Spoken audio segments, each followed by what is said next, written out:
Just want to hit on our friend Pete Buttigieg, who is running for president, as you well know.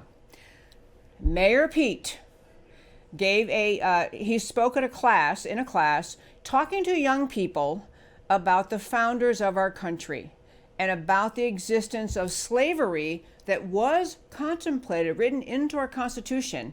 And I have Matt, the extremely wonderful producer, going to play a clip by Pete Buttigieg talking to students this was actually from 2014, but fortunately for us, it has emerged. This is Pete Buttigieg talking to students about what he thinks about slavery in the U.S. Constitution. Similarly, the amendment process. They were wise enough to realize that they didn't have all the answers and that some things would change. A good example of this is something like slavery or civil rights. It's an embarrassing thing to admit, but the people who wrote the Constitution did not understand that slavery was a bad thing and did not respect civil rights. And yet they created a framework so that as the generations came to understand that that was important, they could write that into the Constitution too. Okay, you just heard a presidential contender on the Democrat side say that our founders didn't know that slavery was morally wrong. That's what he actually said. There's two choices, only two choices that explain that. Number one, he is so ignorant that he didn't know any better, and he actually thought that was true. He'd been so manipulated by political correctness and the way the left denigrates America and its founding, he actually thought that was true, in which case he's too ignorant to be president. Or, second choice, he knew that the founders were deeply troubled by slavery, that there were endless discussions about the danger of slavery and the wrongness of it and the recognition. They could not get the Constitution done without integrating slavery into it at the time. And if he falls in that second category, that he knew he was lying, then he also is ineligible to be president because he is deceptive and manipulative. But you have to understand, saying things like that, Pete Buttigieg and other Democrats saying things like that, they play into the left-wing playbook that says America as founded must be destroyed. America as founded must be denigrated, mocked, ridiculed, must be put down. So he's either too ignorant to be president or too dishonest to be president. But in the great state of Texas, we have Senator Ted Cruz, who managed to issue a series of 6 tweets responding to Buttigieg on this very point. Understand, and I may not read all 6, but I'll read a couple of them, but understand this. Our founders were deeply troubled by slavery.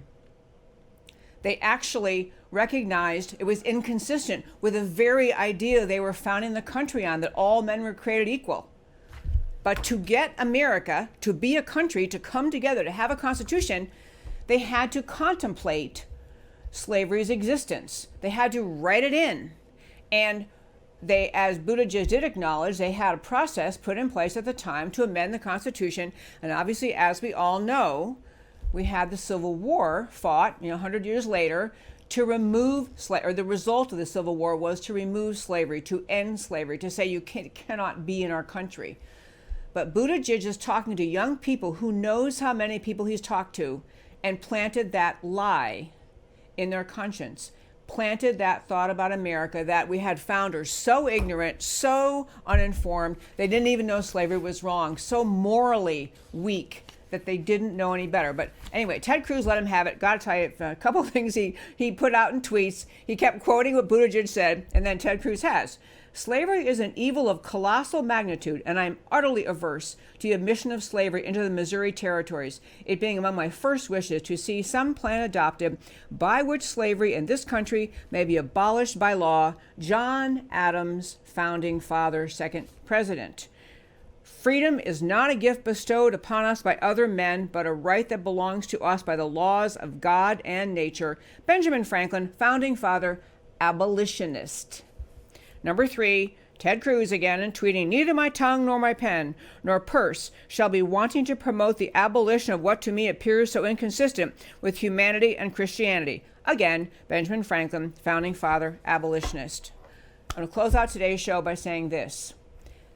The elections in 2020 are about the identity of America. They are nothing less.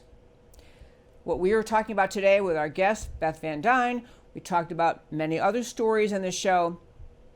What used to be the American playing field, the two political parties, the Republicans and Democrats, and maybe Democrats want slightly higher taxes and slightly larger public welfare programs, entitlement programs, and maybe Republicans were a little more friendly to business.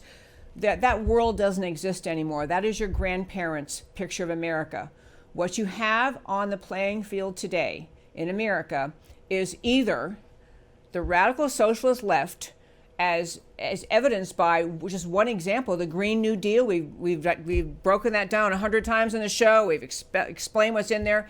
It is a complete takeover of this country. It is a complete evisceration of the free market system, the complete evisceration of liberty in this country. That's what the Green New Deal is, and every single contender for the Democrat presidential candidacy, except one, has signed on to that, or at least admitted they support that. So you have the takeover of our country by leftism, or you have America.